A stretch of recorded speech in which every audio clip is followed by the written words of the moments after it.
Oi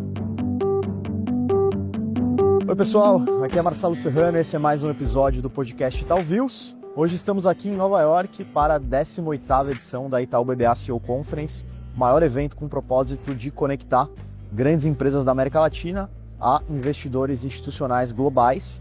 E a ideia desse episódio é tentar traduzir um pouco o sentimento do investidor em relação ao Brasil, mas a gente não vai parar por aí. A gente vai trazer várias avaliações de investidores, começando pelo maior de todos os tempos, Warren Buffett, com os insights da última conferência anual da Berkshire Hathaway. E a gente vai também trazer alguns destaques da Investment Manager Survey, que é uma pesquisa que a gente conduz aqui na casa com mais de 100 gestoras e também sempre adiciona aí insights interessantes, a gente consegue comparar a visão do investidor estrangeiro com o investidor local. Então, tudo isso vai ser tema desse episódio, que conta com as participações do Daniel Gever, que é estrategista-chefe aqui no Research do Itaú BBA, e do Ian Castro Alves, que é estrategista da Avenue Securities, e vai trazer um pouco aí a visão do mercado americano. Will, Gever, tudo bem? Bem-vindos. Obrigado pela presença. Obrigado, prazer estar aqui. Boa, vamos lá. Will, para a gente começar pelo investidor que está fazendo isso há mais tempo, Warren Buffett, eu queria te perguntar, além dos resultados da Berkshire, quais foram os principais temas abordados lá em Omaha e o que você pode extrair de mais importante dessa conferência? Sempre legal visitar lá Omaha, participar daquela atmosfera, né? Foi um dia emblemático, Buffett pendurando as chuteiras dos 94 anos, né? Mas obviamente que ele ia ser perguntado sobre tarifas, né? Então obviamente que ele foi perguntado sobre tarifas. E aí, ali, eu acho que ele soltou a principal frase, né, dessa conferência, além da aposentadoria dele, né, falando que o comércio ele não deveria ser usado como arma. Ele usou essa expressão. Ele comentou que transações comerciais devem ser boas para ambos os lados, que você não deve ter um vencedor e um perdedor, e que quem eventualmente ganha não deveria se projetar como um ganhador, porque isso gera raiva naquele que eventualmente foi o perdedor. Então ele trouxe mais essa visão filosófica, né, a respeito das relações comerciais. Ele colocou um ponto importante que ele já tinha falado sobre os chamados certificados de importação lá em 2003. Ele trouxe uma ideia que era uma forma de você equacionar essa questão do déficit comercial. O Buffett ele não é favorável à política do Trump necessariamente, mas ele há muito tempo alertava para essa questão desse déficit comercial, especialmente contra a China, essa desproporcionalidade, né, de importações americanas vis-à-vis exportações. E uma forma de corrigir isso seria através dos certificados de importação, enfim, que seria um mecanismo de você jogar para o mercado meio que a solução desse trade deficit. Então ele meio que acredita nisso, ele traz isso, mas o ponto central é que ele falou o seguinte: olha, é importante atacar isso, é importante resolver isso, não necessariamente com essa política comercial de tarifas, tarifando ou brigando entre os países, e ressaltou de novo essa importância de o comércio ser algo positivo para ambos os lados. Bacana.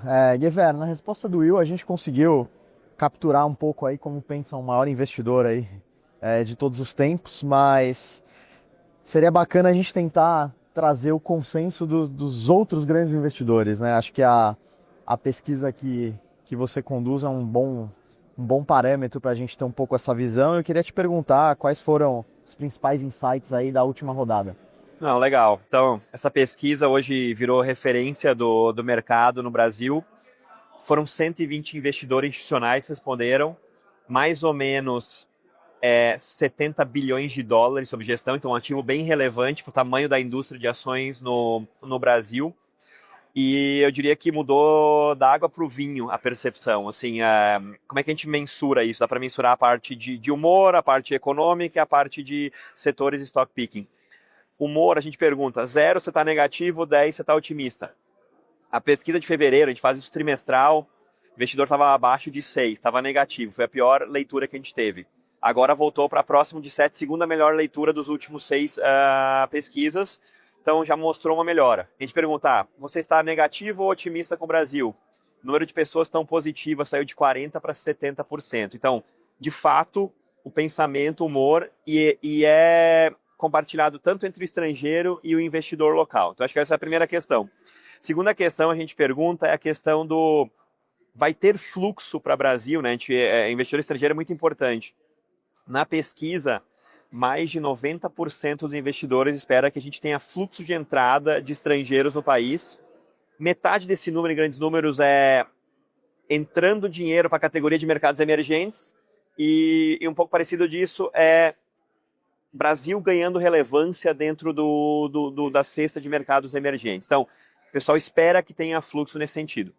Da parte econômica, acho que uma coisa que chamou a atenção foi os investidores esperam uma queda na curva longa de juros. Porque o que importa para o valuation da Bolsa? Né? São feitos DCFs, né, de longo prazo, e mais ou menos vários investidores esperam que a curva longa de juros caia abaixo de 13%.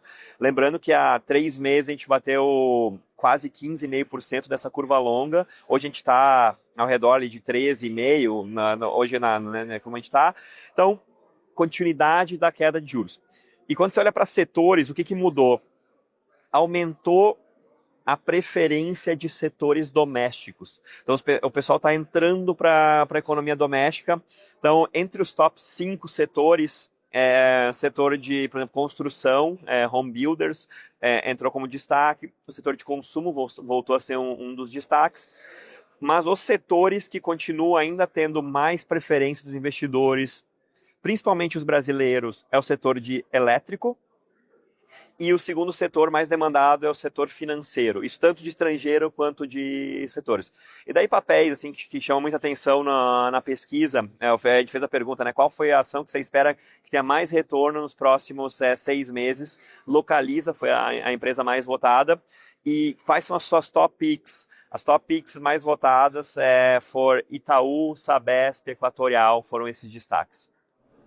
Legal, a gente vai aprofundar nesses pontos, mas jogando a bola para o internacional de novo, Will, se a gente pegar esse período de forte volatilidade aí no começo de 25 e olhar um pouco a posição dos grandes bilionários, talvez o Buffett tenha sido o único que ficou ainda mais rico, né? Ampliou sua fortuna graças a uma alocação forte em caixa.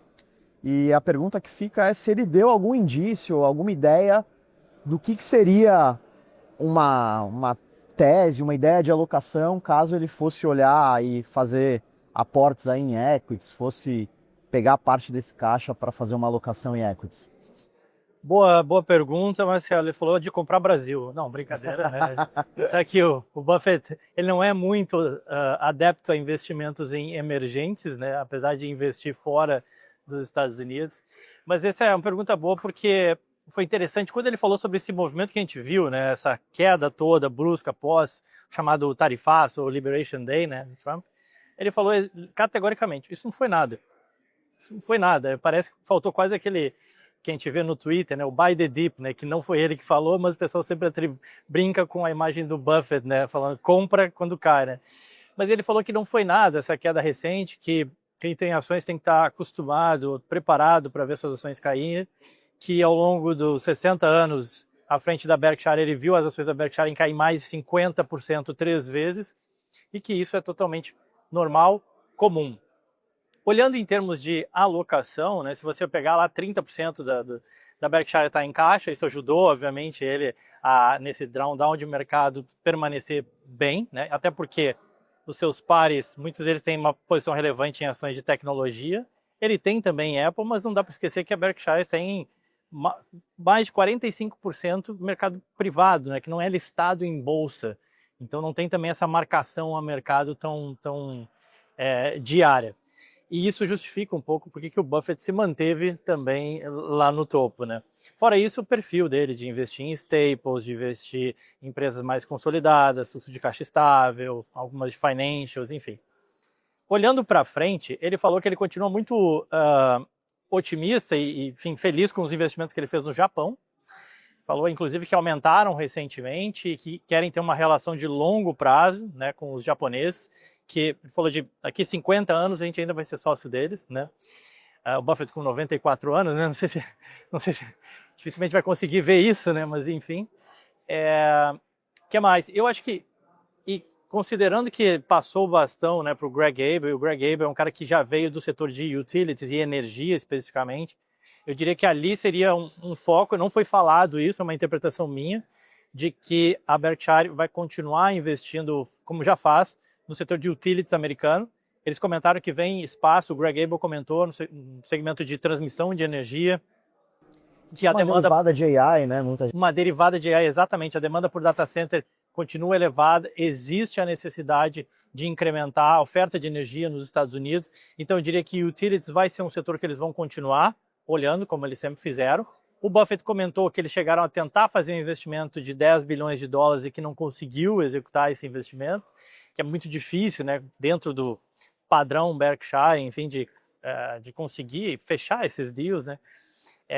O que mais que ele comentou, assim, em termos de, tentando aqui pescar um pouco do que foi falado lá em termos de alocação.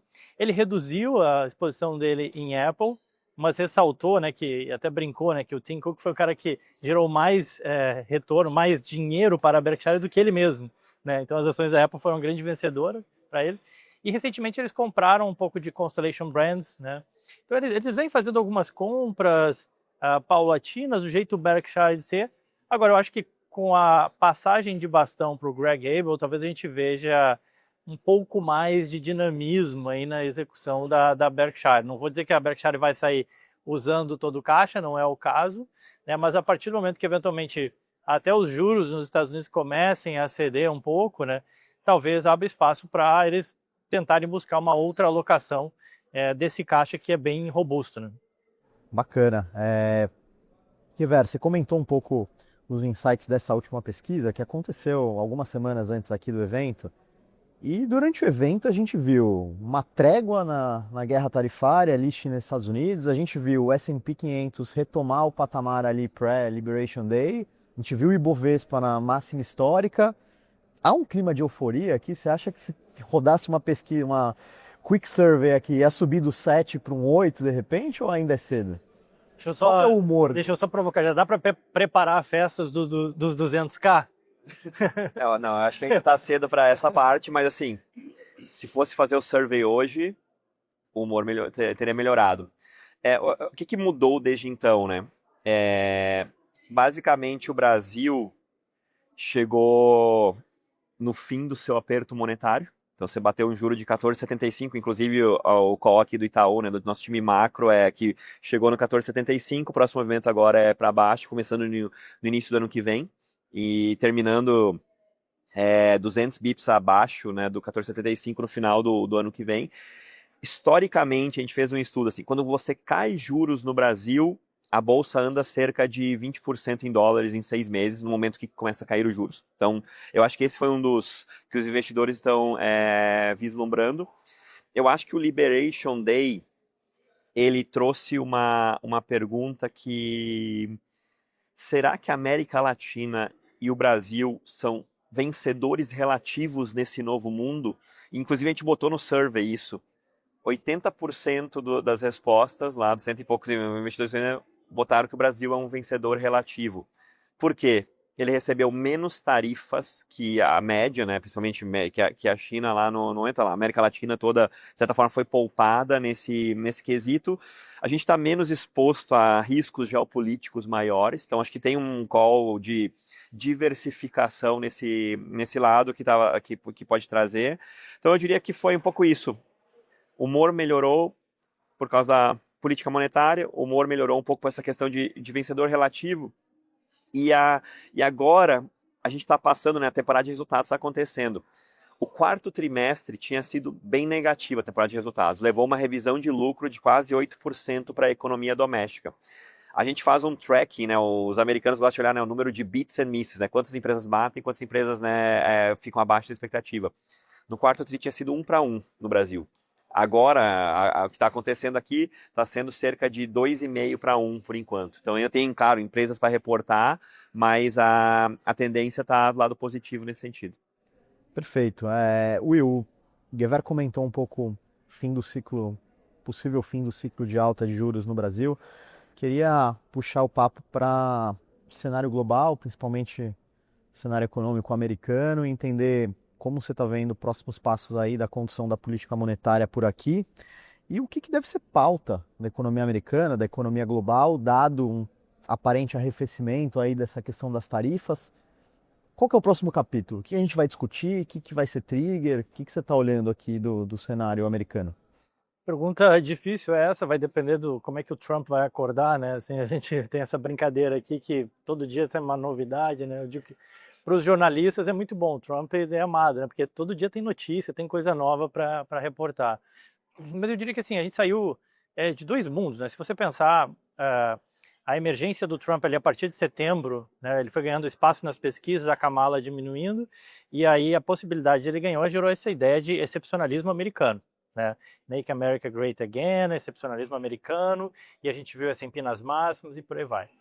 Começa o ano, ele assume, muda tudo. Tarifa e grande recessão global, os Estados Unidos perdem o posto, o dólar não vai ser mais o mesmo, então acho que a gente saiu do céu ao inferno, né? Eu acho que talvez a gente vai chegar no purgatório, no meio termo, né? Acho que seria algo mais provável. O cenário para esse ano, tem se desenhado um cenário mais de stagflation, né? Ou seja, desaceleração do crescimento, que é normal. O Trump ele fecha as fronteiras, então você tem menos imigrantes, menos força de trabalho, menos consumo, isso aí já reduz a demanda agregada. O Doge está executando políticas de corte de gastos e o governo se elegeu falando que iria fazer isso, né? O próprio Buffett comentou que é um trabalho que é fundamental, mas que ele não gostaria de fazer, mas que alguém tem que fazer. Então, esse governo está se propondo a fazer. Então, também reduz a demanda agregada, né? Mesmo menos consumo por parte do governo. E a gente viu o primeiro trimestre agora com PIB negativo por questão das importações ali, que deve reverter no segundo trimestre. Mas o comércio ele também fica um pouco abalado dentro desse cenário de tarifas. Então, tudo leva a crer aí numa desaceleração de PIB, tá? Isso não quer dizer que as empresas não tenham a capacidade de ainda assim entregar crescimentos de lucro e isso gerar retorno para o S&P. Mas eu acho que é um cenário mais desafiador. Não por acaso a gente viu uma migração de capitais globais, né? A gente viu o EWZ performando muito bem, que nem o Daniel comentou, o Brasil relativamente foi um winner, assim, um vencedor, mas outros países também foram, né? Você viu a Europa também recebendo muito fluxo e uma coisa que a gente estava conversando aqui é a ideia de que reduzir a alocação em Estados Unidos para uma alocação mais global. Isso parece fazer sentido. E essa alocação global, uma parte dos recursos vem para o Brasil, vem para a América Latina, mas outra parte também vai para a Europa e vai para outros lugares no globo. Eu acho que esse está sendo um cenário aí para 2025. A gente ainda vai falar muito sobre essa questão de tarifas, isso ainda vai impactar o crescimento econômico ao longo do ano. E o que a gente tem eventualmente de uma ajuda positiva, um vento aí de cauda, é eventualmente uma política monetária nos Estados Unidos, com cortes de juros. O mercado hoje especifica 2 cortes, já se falou em 4 recentemente. Vai depender um pouco do mercado de trabalho americano, uma vez que a inflação já está caminhando para a meta. Mas aí você tem, com juros mais baixos aqui nos Estados Unidos, isso talvez ajude ou incentive uma alocação marginal em bolsa americana. Mas eu acho que sim, de novo, o cenário ele não é um cenário tão bom quanto já foi em outros anos, é um cenário mais desafiador, onde buscar ali ser mais criterioso, né, na busca de ativos vai ser fundamental. Perfeito. Guevara, a gente falou um pouco do sentimento do investidor, mas eu queria entender um pouco a pauta dos investidores, né? Com base nas conversas que rolaram por aqui, o que você levanta como dúvidas mais comuns entre os investidores? Enfim, pautas que surgiram, o que eles veem como trigger para a bolsa aí renovar novas máximas ou eventualmente a gente ter uma queda? O que apareceu? Acho que depende do tipo de investidor, né? Investidor local, quando você fala, ele pergunta assim, será que o estrangeiro vai entrar? E daí, se você olhar no ano, tá entrando cerca de 13 bilhões de reais de estrangeiros. Então, eu acho que essa é uma das perguntas que os locais nos fazem. Os estrangeiros aqui, eles perguntam que eu tento entender como é que está o ciclo de lucro para os próximos meses e anos, 2 anos, porque o Brasil revisou muito para baixo o lucro no primeiro semestre do ano. Então, será que isso parou de acontecer? Então, esse é um dilema, assim. E se eu quiser entrar no Brasil, que tipo de ações e que tipo de setores e temas eu compro? Então, eu acho que é essa a pergunta do estrangeiro. e começa a surgir um pouco de pergunta, né? O que são os próximos passos, né? A gente tem visto que a América Latina, ela tem 4 eleições acontecendo aqui nos próximos 15 meses. Então, essa é uma pergunta ali, o que é o teu cenário antes, pós, ali dessa potencial mudança de ciclo econômico?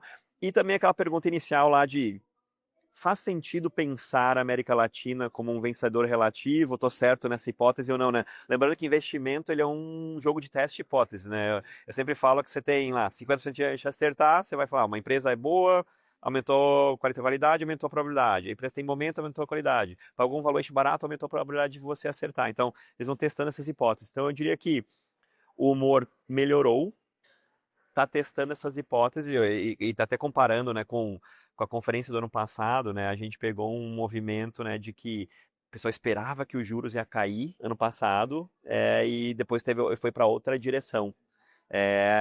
Agora parece que o juros está com a chance, né, como ele já bateu lá na nossa cabeça o teto, agora parece que a direção está se confirmando.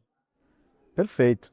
Para a gente encaminhar o final desse papo aqui, Will, eu sei que você não dá call de ações específicas, mas eu queria te pedir ao menos umas trade ideas ou uma ideia setorial do que pode ser interessante para o investidor que olha uma alocação em bolsa americana. Claro. Eu diria que a melhor trading idea, o que a gente bate muito na tecla na Avenue, né, até porque a gente é focado no investidor brasileiro, cara, você ter uma alocação global. Acho que o primeiro ponto é esse, assim. Desculpa desanimar, né, com a resposta, né, mas é ter alguma coisa nos Estados Unidos, isso porque grande parte do portfólio do brasileiro está concentrado no Brasil, seja na Bolsa Brasileira, seja no CDI, na NTN, no fundo multimercado, o que quer que seja. Então, o primeiro ponto é, cara, ter uma parcela representativa, até porque grande parte do consumo do brasileiro ele é dolarizado, a vida do brasileiro morando no Rio de Janeiro, São Paulo, Cuiabá, ela é dolarizada.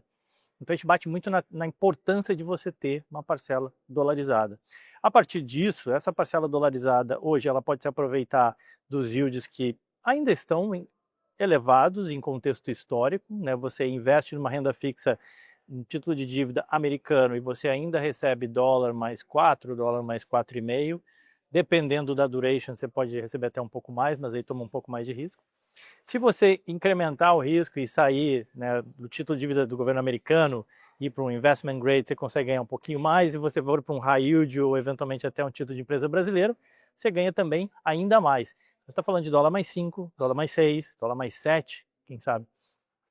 E o dólar, assim, quando a gente olha, né, desde a formação do Plano Real, prazos aí de 10, 15, 20 anos, ele rentabilizou em média 8 a 10% ao ano, né? Não é uma regra, mas a média foi isso. É bem verdade que 2024 performou muito bem, mas ainda assim, na média foi isso. Então, você ter uma parcela ali alocada em renda fixa vai te dar uma segurança de que, eventualmente, se alguma coisa não der tão certo no cenário Brasil, você tem a parcela dolarizada. Indo para a renda variável, né, você tem um espectro global. Também esse é um ponto a ressaltar. Você tem mais de 8 mil ativos listados na Bolsa Americana. Você tem empresa inglesa, você tem empresa brasileira, você tem empresa colombiana, tudo isso listado nos Estados Unidos. Então você consegue fazer uma alocação totalmente global. E eu acho que já nisso você já tem aí uma ideia do que dá para fazer, né? Você consegue realmente montar uma carteira global. Olhando somente Estados Unidos, a gente tem aquele cenário de, bom, tem ou não tem recessão, que é o que faz muita diferença para a Bolsa lá. Juros nem tanto, juros do Brasil faz muita diferença, mas lá é muito tem ou não tem recessão. Se tem recessão, Bolsa não vai bem, e aí você teria que ir totalmente para defensivos. Staples, Healthcare, seguradora, utilities, mais ou menos por aí. Se não tem recessão, dá para se arriscar em algumas coisas um pouco mais cíclicas, como bancos, tecnologia, que tem um beta maior, que mais? Materiais básicos, enfim. Minha opinião, para não ficar tão em cima do muro, né? Tem ou não tem recessão? Eu acho que assim, tem alternativas interessantes no segmento de healthcare americano, que está muito depreciado e você tem o receio do que esse governo pode fazer, o Kennedy Jr. falando, essa semana mesmo teve, né, o Trump falando sobre preços de remédio nos Estados Unidos. Então você acha PIs bastante baixos nessas empresas farmacêuticas, é uma alternativa. Setor de utilities, a demanda por energia elétrica ela continua, por infraestrutura nos Estados Unidos ela continua, por data centers ela continua. Então esse é um setor que, a meu ver, pode se dar bem em ambos os cenários, até num cenário mais defensivo de recessão ou num cenário ainda de crescimento. Alguns segmentos do mercado imobiliário que ficaram muito para trás e aí já apostando também um pouco na virada de juros, né, que eventualmente você possa ter nos Estados Unidos. E óbvio, né, quando você fala em Estados Unidos, não dá para deixar de olhar o grande espectro de tecnologia. Eu acho que AI não é uma coisa que passou, pelo contrário, é uma coisa que veio para ficar por 10 anos, então tem muito espaço para quem tem um horizonte mais de longo prazo, ter uma exposição em alguns players. Eu sei que é difícil a seleção, né, mas AI vai influenciar a cyber, vai influenciar a biotech, vai influenciar muita coisa, então eu diria que não dá para ignorar o setor de tecnologia e o melhor lugar para você investir em tecnologia no mundo é nos Estados Unidos. Perfeito. E Guevara, a gente sempre termina aqui com as suas top picks, repassando aí os nomes da carteira, mas... Deixa eu pegar aqui meu papel aqui para anotar. Não, nem pega, porque hoje a gente vai propor um exercício diferente. Já que a gente falou de Warren Buffett, queria criar um cenário hipotético em que o Buffett só olhasse para a Bolsa Brasileira. Já deu aquela coçada aqui, né? E agora... Considerando, assim, a filosofia de investimento, as premissas que ele usa, o que seria um deparo aí da carteira da Berkshire, das ideias de investimento do Buffett, olhando para a Bolsa Brasileira? Bom, vou usar uma licença poética aqui, né? Que ele não investe no Brasil, né? Mas assim, olhando... Buffett é um investidor de buy and hold. Então ele quer ter ações que tenham rentabilidade sobre patrimônio líquido ou ROIC acima do custo de capital no longo prazo. Quando você olha assim, o que funcionou no Brasil? Eu tive a oportunidade de estudar em Colômbia no passado, a escola que o Buffett estudou lá, copy and paste, a gente tem um relatório que a gente faz as empresas que têm vantagem competitiva, né, que ele chama do fosso do castelo, wide moats, né, e coisas que funcionaram bem no passado no Brasil, têm consistência e na nossa cabeça vão funcionar bem no longo prazo. Minha cabeça é setor de infraestrutura, então o setor elétrico. A gente sempre olha a parte listada do Buffett, mas o Greg Abel, que é o novo CEO da Berkshire, veio da parte do setor elétrico lá. Então eu acho o setor elétrico, o setor de infraestrutura interessantes com uma maneira, porque é um setor que é protegido por inflação, então você já começa lá na receita, ele consegue ter consistência e você consegue realocar o capital e crescer ao longo do tempo, tendo um carrego junto, tá? Lembrando assim, né, que carrego, o dividend yield estável e crescente é uma estratégia vencedora de longo prazo no Brasil. Em momentos quando, às vezes, quando o juro cai, as pessoas querem comprar bastante small caps, empresa mais alavancada, mas se você está pensando em um portfólio de longo prazo, eu diria infraestrutura, setor elétrico, o primeiro tema. Desculpa te atrapalhar, mas é porque esse é super interessante, assim, porque às vezes e o Buffett é master nisso, né? São setores que são menos sexys, digamos assim, né? Não é aquela coisa tão interessante, tão hot, não é inteligência artificial, não é SpaceX, né? Não é isso. Mas que quando você olha a longo prazo, joga num gráfico de 10 anos ali que você vê aquele retorno sobre patrimônio líquido executando na ação, né? Então é super interessante esse ponto. E eu acho que você tocou um tema legal, né? Que eu me pergunto a mesma coisa assim, todo mundo se pergunta o que vai mudar. Eu me pergunto assim, o que não vai mudar? A gente vai precisar de luz, a gente vai precisar de energia, a gente vai precisar cada vez mais disso. Então, esse eu acho que é um tema interessante. Eu acho que o setor financeiro, Buffett gosta de bancos, gosta do setor financeiro. O setor financeiro no Brasil e na América Latina tem uma rentabilidade sobre patrimônio alta. Então, para você ter uma ideia, né, os bancos de qualidade no Brasil têm ROEs acima de 20%, rentabilidade sobre patrimônio acima de 20%. A média do nosso sistema financeiro é 18%. Então, é bom. Mercados emergentes, a média é 11, 12. Então, a gente está dentro do teu competidor capital, os bancos aqui estão com uma rentabilidade sobre um patrimônio líquido bastante interessante. Então, eu diria que bancos, outra alternativa aqui de longo prazo para se olhar. Talvez uma licença poética, né? Que a gente não tem uma Apple brasileira, mas talvez a melhor empresa da América Latina de tecnologia, né, nesse lado, Mercado Livre. Então, é uma empresa que é um ecossistema muito forte, tem a parte financeira, tem a parte de e-commerce. E até contando uma história, né? Eu sou um mini acionista da Berkshire. E teve um período, foi 2016, que eu fiz aquele curso Genius of Warren Buffett. Aliás, quem não teve essa experiência, você foi esse ano lá, você é frequentador, né, da conferência. Eu sempre falo que você vai na semana anterior, equivale a um ano de faculdade em 3, 4 dias. Assim, é muito rico o aprendizado. E eu fiz esse curso, e no final do curso, para você se graduar no curso, você tem que fazer qual empresa que o Warren Buffett compraria no seu círculo de competência. Em 2016, eu fiz o pitch da WEG, que é a maior empresa industrial do país.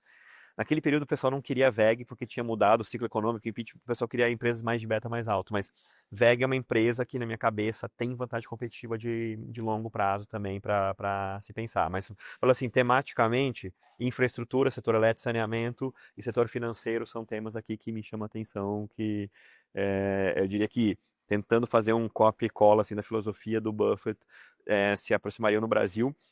A gente fez uma estatística. Empresas que têm consistência de ROIC sobre o WOC, né, o spread de retorno sobre capital investido sobre o custo de capital, né, que a habilidade de você gerar no Brasil é mais ou menos 1/4 da bolsa. Então não é fácil conseguir isso. Então você tem que focar nessa empresa de qualidade, nesse quesito. Perfeito, acho que a gente conseguiu cumprir bem a pauta desse episódio. Falamos sobre vários temas aqui, trouxemos o sentimento do investidor sobre várias óticas, então eu queria, antes de concluir, agradecer novamente as participações do Daniel Gever e do William aqui com a gente. Valeu, pessoal. Obrigado. Obrigado.